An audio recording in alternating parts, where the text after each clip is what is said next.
Good morning students, this is class 9 science chapter number 9, that is force and laws of motion, right? In 8th standard we have studied about force, right? Friction force, contact force.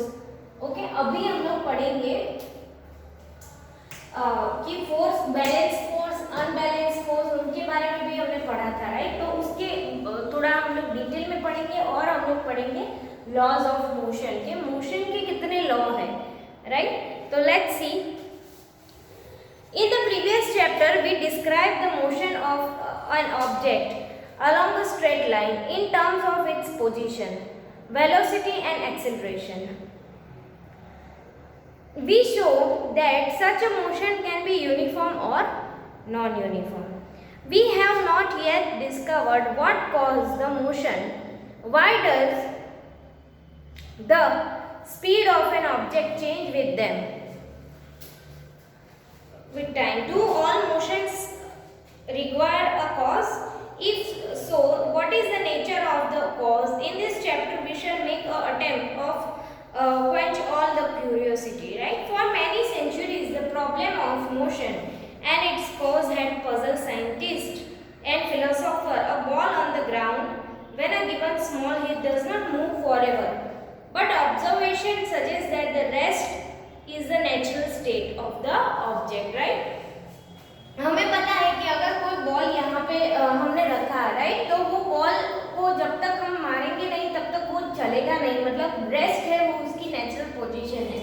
और एक बार अगर हमने वो ball को hit कर दिया तो फिर वो कहीं ना कहीं जाके तो वो रेस्ट पोजीशन पे आएगा, राइट? सपोज ये बॉल है और बॉल को आपने यहाँ से हिट किया तो वो जाके कहीं ना कहीं तो वो रेस्ट पोजीशन पे रुक जाएगा, राइट? या तो वो यहाँ पे स्टेडी खड़ा है, दैट मीन्स वो रेस्ट पोजीशन पे है, right? So a ball on the ground when given a small hit does not move forever. Such observation suggests that the rest is the natural state of the object. तो rest position जो है वो क्या है? Object की natural state है, right?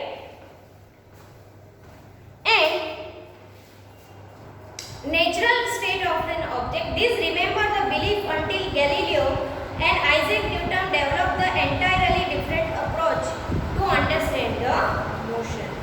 In our everyday life, we observe that some effort is required to put a stationary object into motion.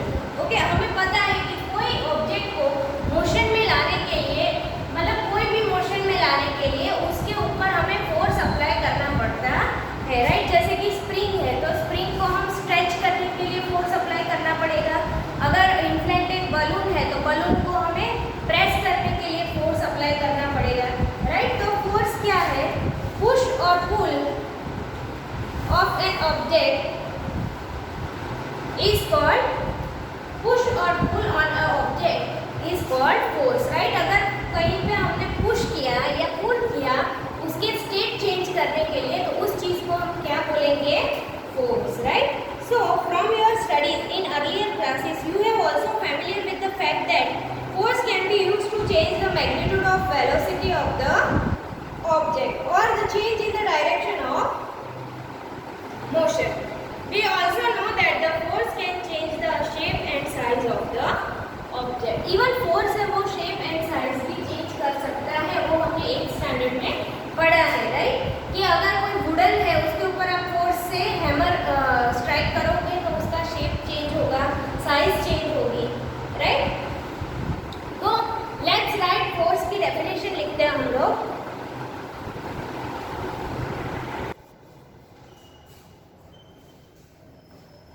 Force is equal to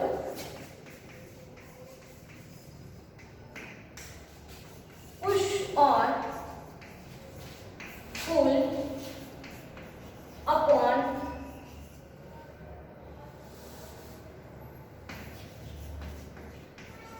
the object. Result will be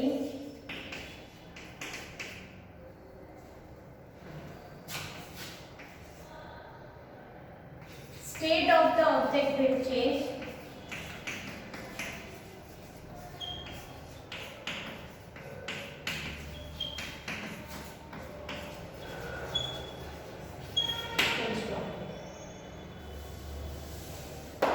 Okay. Now, next is balance and unbalanced force, right? Balance force क्या है और unbalance force क्या है, ठीक है?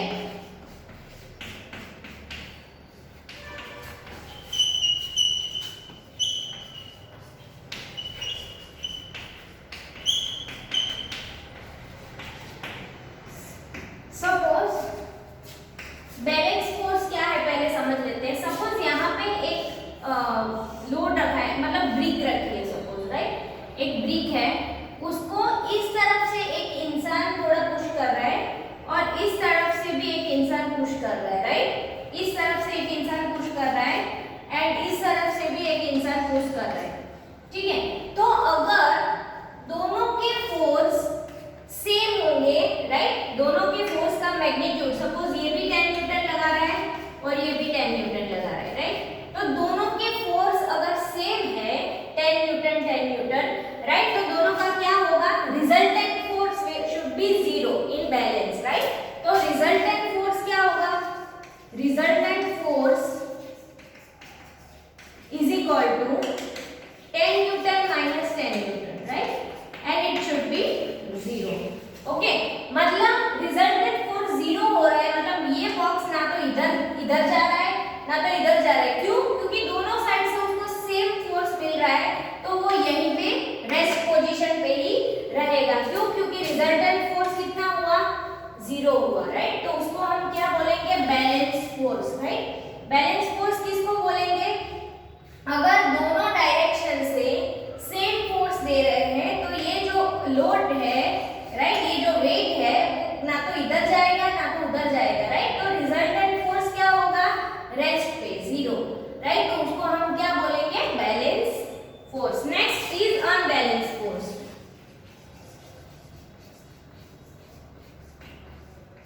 Unbalance force, unbalance force में क्या होगा कि सपोज ये ब्रिक है, यहाँ से जो इंसान इधर उसको खींच रहा है, पुश कर रहा है, और यहाँ इंसान कोई इधर उसको पुश रहा है, लेकिन इसका 10 न्यूटन है और इसका 5 न्यूटन है, राइट?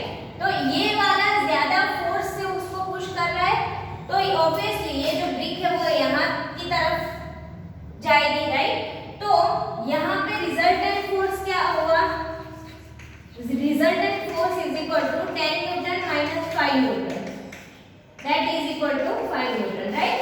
मतलब कि रिजल्टेंट फोर्स जिसमें 0 से ग्रेटर है, राइट, 0 न्यूटन से ग्रेटर है, उसको हम बोलेंगे अनबैलेंस फोर्स, राइट? जिसमें रिजल्टेंट फोर्स, फाइनली जो फोर्स होता है वो 0 से ग्रेटर होता है, तभी तो वो या तो यहाँ पे मूव करेगा या तो यहाँ पे मूव करेगा, राइट? है ना? तो रिजल्टेंट फोर्स 0 से ग्रेटर है तो उसको हम क्या बोलेंगे? कि अनबैलेंस फोर्स है, राइट? बट अगर रिजल्टेंट फोर्स ओनली 0 न्यूटन है तो उसको हम बोलेंगे बैलेंस फोर्स. ओके, उसको हम बोलेंगे बैलेंस फोर्स. जिसमें 0 न्यूटन है रिजल्टेंट फोर्स, उसको हम बोलेंगे बैलेंस फोर्स, और जिसमें 0 न्यूटन से ज्यादा है उसको हम बोलेंगे अनबैलेंस फोर्स. ओके, तो let's read balance force and unbalance force. तो फिगर 9.3 देखो, आपकी बुक में फिगर 9.3 है, उसमें ऐसे ही एक ब्लॉक रखा हुआ है x and y, right? Shows the wooden block on the horizontal table. एक हॉरिजॉन्टल टेबल पे वुडन ब्लॉक रखा हुआ है. Two string x and y are tied to the opposite. एक तरफ x और एक तरफ y ऑपोजिट टाइड की है.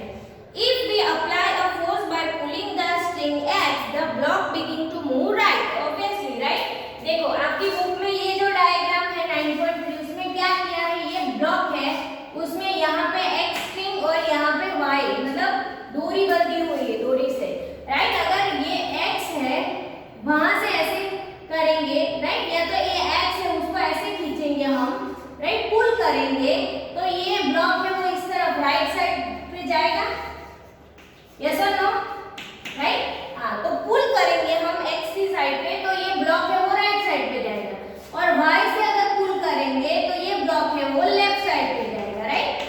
बट अगर मैंने जैसे यहाँ पे बताया कि दोनों साइड पे पुल कर रहे हैं, वो फोर्स अगर सेम है तो वो ब्लॉक क्या होगा, दोनों साइड से सेम तरीके से ऐसे खींच रहे हैं तो वो ब्लॉक वहीं पे रेस्ट पे ही रहेगा, राइट, स्टेडी ही रहेगा, राइट। अगर राइट वाला फोर्स ज्यादा है तो ऑब्वियसली वो राइट की तरफ जाएगा, अगर लेफ्ट वाला इस डायरेक्शन में फोर्स ज्यादा है तो वो इस डायरेक्शन में जाएगा, ठीक है।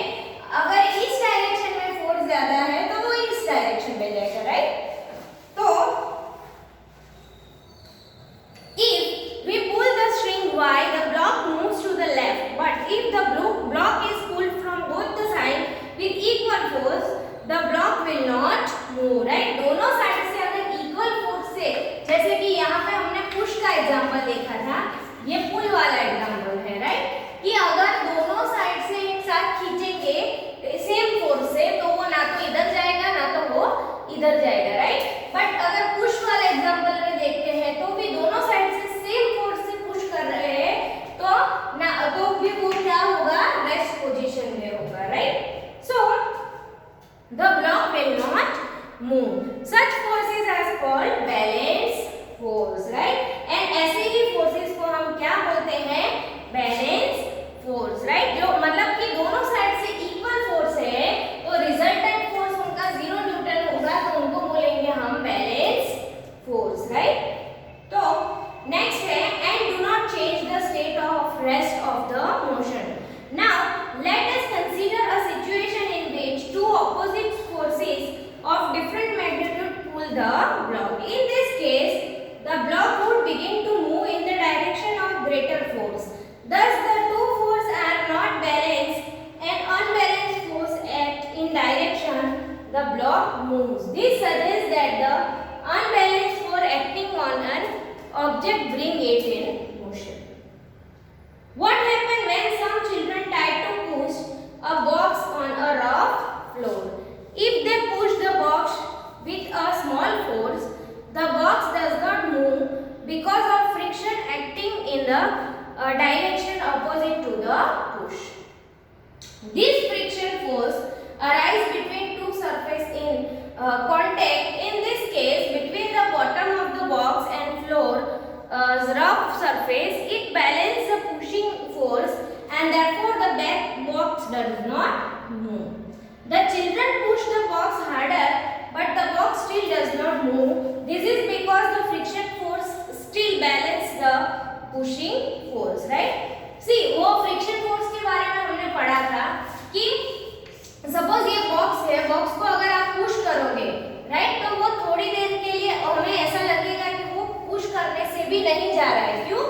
क्योंकि उसको floor से जो friction force है वो लग रहा है, उसके बाद ज्यादा फोर्स देंगे तब जाके वो आगे जाएगा। तो what happen when we ride a bicycle, ये भी एग्जांपल हमने 8th स्टैंडर्ड में देखा था। When we stop pedalling the bicycle begin to slow down. This is again because of the friction force acting opposite to the direction of the slow down. This is because of the friction force. In order to keep the bicycle moving, we have to start pedaling again and again. अगर हमें bicycle को आगे लेके जाना है तो हमें again and again pedaling करना पड़ेगा. An object moves with a uniform velocity when the force is pushing force and friction force acting on the object are balanced and there is no net external force on it. If an unbalanced force is applied the object, there will be the chain either in its speed or in the direction of motion. Thus, to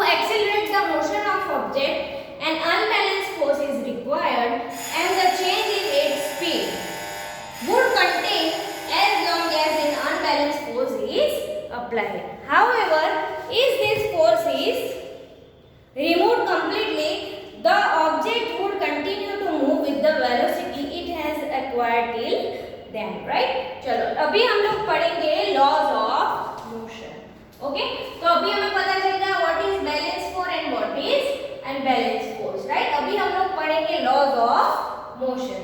कितने law है motion की? 3 laws are there, right? और कौन से scientist ने ढूंढे थे laws? Newton, right? Newton, Isaac Newton scientist ने ढूंढे थे 3 laws of motion. Okay, first law of motion, second law of motion, third law of motion. तो अभी हम लोग पढ़ेंगे फर्स्ट लॉ ऑफ मोशन।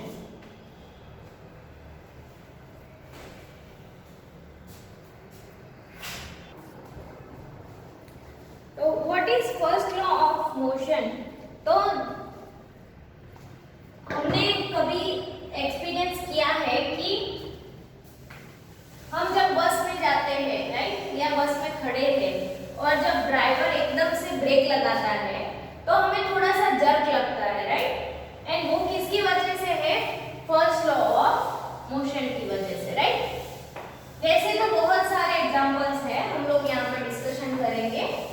तो जब तक बॉडी है वो रेस्ट पोजीशन पे है, उनको वो बॉडी को सिर्फ रेस्ट पोजीशन में रहना पसंद होता है, और अगर बॉडी है वो मोशन में है तो उसको मोशन में रहना पसंद होता है, जब तक उसके ऊपर फ्रिक्शन फोर्स ना लगे तब तक, राइट?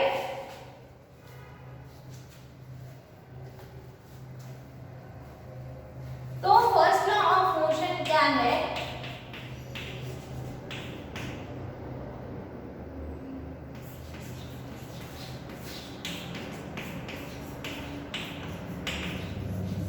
तो जब तक बॉडी रेस्ट पे है वो रेस्ट पे रहना पसंद करेगी, और जब तक बॉडी मोशन में है उसको मोशन में रहना पसंद करेगी, राइट? तो let's see, an object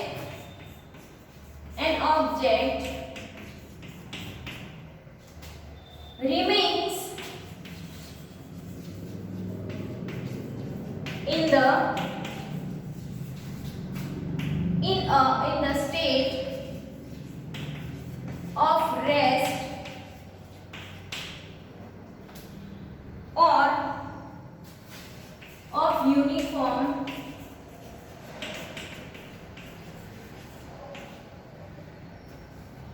motion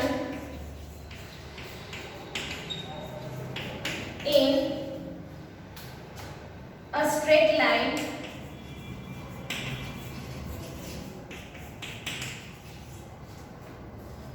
unless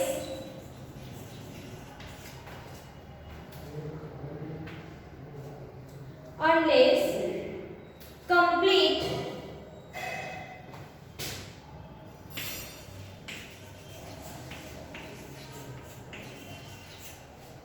compared to change that state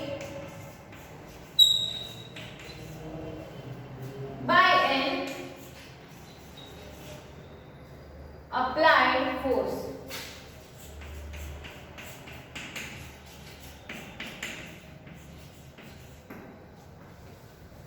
तो फर्स्ट लॉ ऑफ मोशन क्या है कि an object remains in the state of rest or of uniform motion in the straight line unless compelled to change the state by an applied force. In other words, on the object rests a change in its state of motion in a quantitative way, the tendency of undisturbed object to stay at rest or to keep moving with the same velocity is called inertia, right? See, हर एक object है उसको उसके मास के हिसाब से उसके ऐसे tendency होती है, जैसे कि एक कार है, राइट?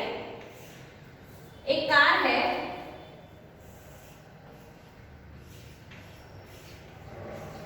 जैसे कि कार एक ऑब्जेक्ट है और यहाँ से अगर कार स्टेडी है और यहाँ से एक इंसान उसको धक्का लगा रहा है, राइट? तो पहले तो वो कार बिल्कुल भी हिलेगी नहीं, राइट? फिर जाके उतना ज्यादा फोर्स लगाएगा तब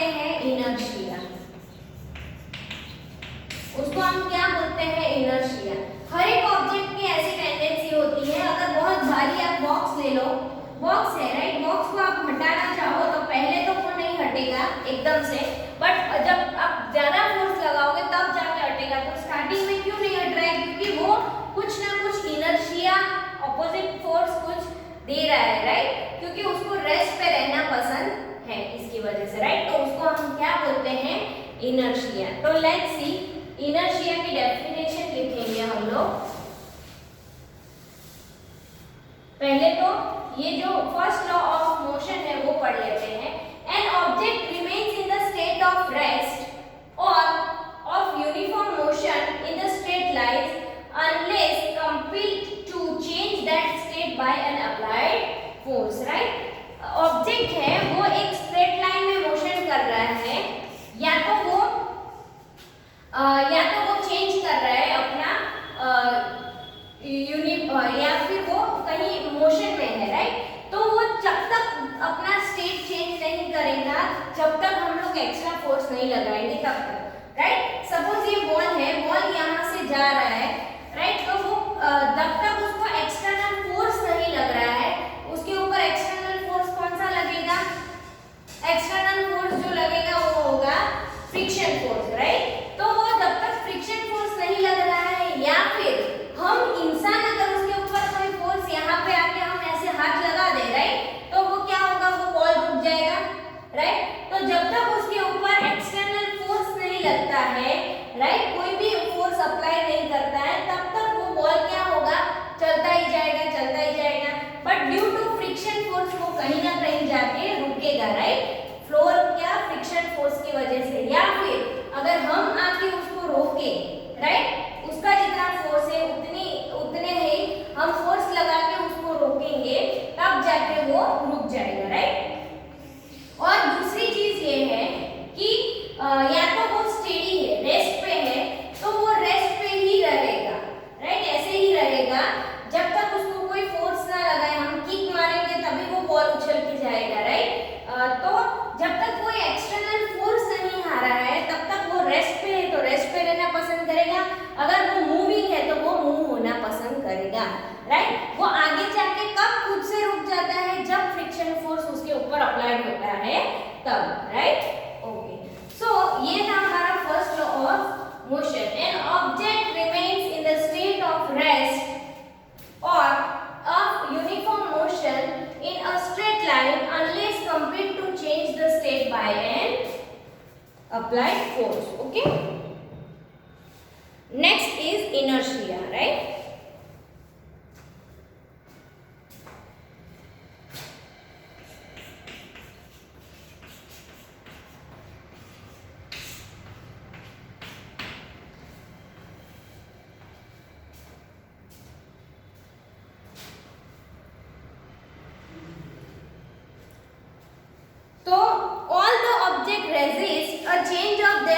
ऑफ मोशन, राइट? हर एक ऑब्जेक्ट है वो उनके स्टेट ऑफ मोशन को रेजिस्ट करेगा। जब तक वो रेस्ट पे है उसे रेस्ट पे रहना पसंद है, जब तक वो मोशन में है उसे मोशन में रहना पसंद है, राइट? सो नेक्स्ट है द टेंडेंसी ऑफ इनर्शिया की डेफिनेशन है the tendency of undisturbed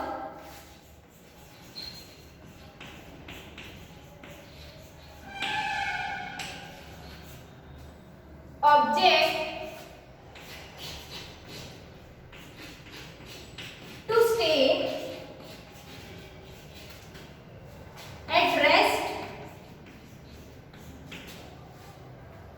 or to keep moving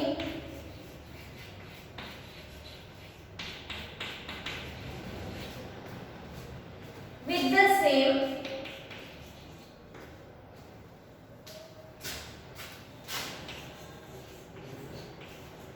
velocity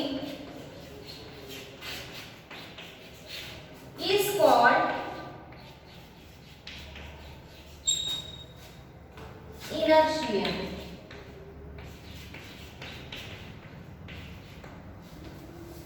okay, मतलब कोई भी ऑब्जेक्ट है उसकी टेंडेंसी क्या होती है? उनकी टेंडेंसी ऐसी होती है जब तक उनको डिस्टर्ब ना करे तब तक वो रेस्ट पे रहना पसंद करेगा। अगर वो रेस्ट पे है तो,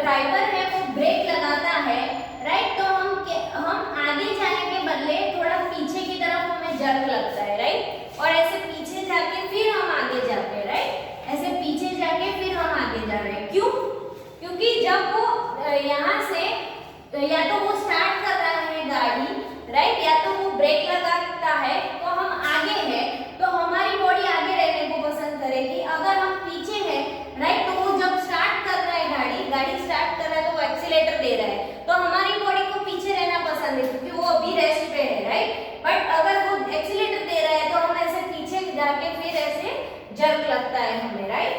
तो ये उसका एग्जांपल है फर्स्ट लॉ ऑफ मोशन का।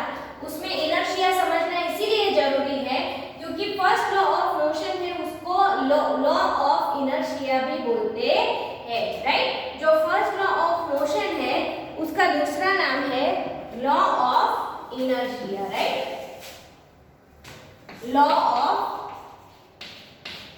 इनर्शिया ऑब्वियसली क्यों, क्योंकि हर एक बॉडी है वो रेजिस्ट कर रही है, right.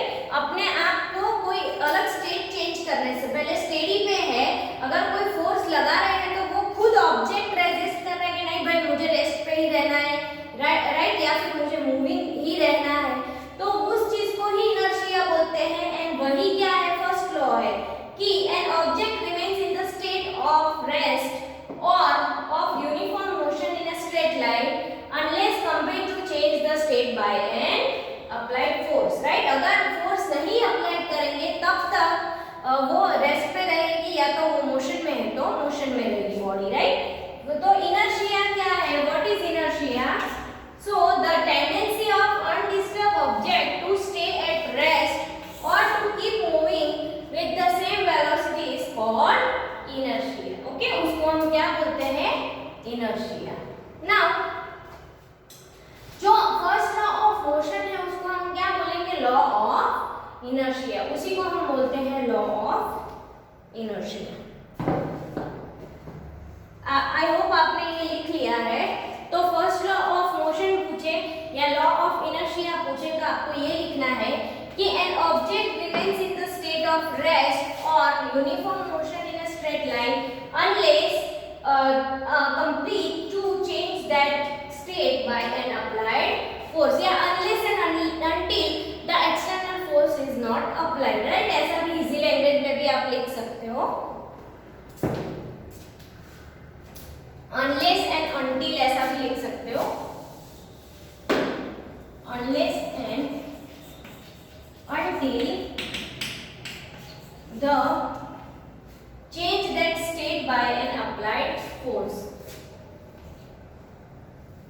until change that state by an applied, right। ऐसा भी लिख सकते हो आप कि the object remains in the state of rest or uniform motion in a straight line unless and until change that state by an applied force, okay।